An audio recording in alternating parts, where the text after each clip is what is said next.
Shalom. Depois de ter orado no jardim do Getsemane, de ser prensado ali, entregar cada gota do seu ser à vontade do Pai, Jesus então é preso. E a Bíblia nos diz que antes de chegar àquele ponto, ele havia prevenido Pedro de que Pedro negaria. Lembre-se que Pedro, ele era voluntarioso, Pedro se considerava mais forte do que os outros, se considerava acima dos seus companheiros discípulos de Jesus. Mas Jesus quis mostrar a Pedro que não era bem assim. Jesus previne Pedro: olha, Satanás quis te peneirar, mas eu intercedi por você ao Pai. Então Pedro poderia ter chegado ao fundo do poço, mas Deus permitiu que Pedro chegasse a um ponto que revelasse o seu próprio coração. Aliás, Deus faz isso conosco, Deus não nos acusa. Deus apenas permite que a gente veja como nós estamos por dentro, para que a gente possa entender o quanto nós precisamos dele, para que haja em nós um nível de quebrantamento e de busca pela sua presença. E a Bíblia nos ensina que Pedro, então, quando Jesus é preso, está sendo levado para julgamento, Pedro segue Jesus de longe. Isso nós vemos nos 4 evangelhos: Mateus, Marcos, Lucas e João. No evangelho de João, versos 15 a 17 do capítulo 18, a gente lê assim: Simão Pedro e outro discípulo seguiam a Jesus. Sendo este discípulo conhecido do sumo sacerdote, entrou para o pátio deste com Jesus. Pedro, porém, ficou de fora, junto à porta. Saindo, pois, o outro discípulo, que era conhecido do sumo sacerdote, falou com a encarregada da porta e levou Pedro para dentro. Então a criada encarregada da porta perguntou a Pedro: não és tu também um dos discípulos deste homem? Não, não sou, respondeu ele. Então veja, eu quero parar aqui. Pedro nega 3 vezes. O evangelho de João ele é um pouquinho mais resumido no relato, mas se você for olhar em Mateus ou em Lucas, por exemplo, tem um relato mais ampliado e revela uma sequência de crescimento no endurecimento do coração de Pedro.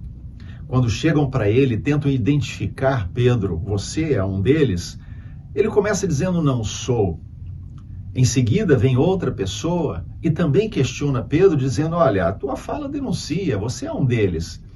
E ele mais uma vez, mais enfático, ele diz: eu não sou, não conheço esse homem. E uma terceira vez, ele começa a praguejar. Em outras palavras, podemos dizer, ele começa a xingar. Essa sequência, no momento de negação de Pedro, revela um processo que muitas vezes acontece conosco, que é o processo do endurecimento do coração. Quando nós pecamos e não tratamos o pecado, a tendência do nosso coração é ir endurecendo.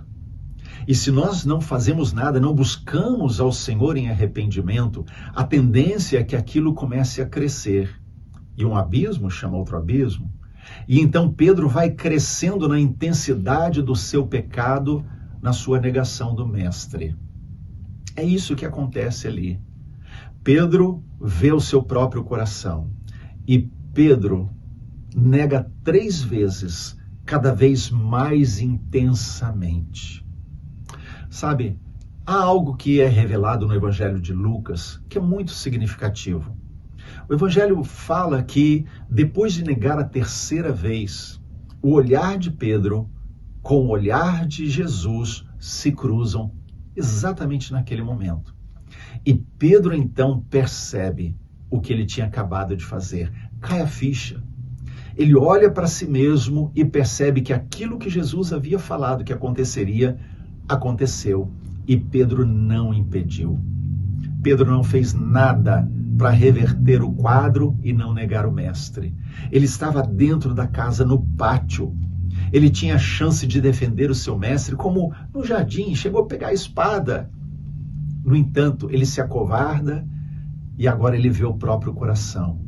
E a Bíblia diz, o Evangelho de Lucas diz que quando o olhar deles se encontram, Pedro chora amargamente. Ele nega, mas chega ao ponto do quebrantamento. Glória a Deus por isso. Porque é assim que Deus faz conosco, é assim que o Espírito Santo atua em nós. Se nós fecharmos o coração, o nosso coração vai ficando cada vez mais duro. Mas se permitirmos que o Espírito Santo nos abra o entendimento para o nosso real estado, então ele produz em nós o quebrantamento necessário para nos voltarmos para Deus, para nos reconciliarmos com o Senhor, para compreendermos que sem Ele nada somos e que mais do que nunca precisamos do seu amor e da sua graça.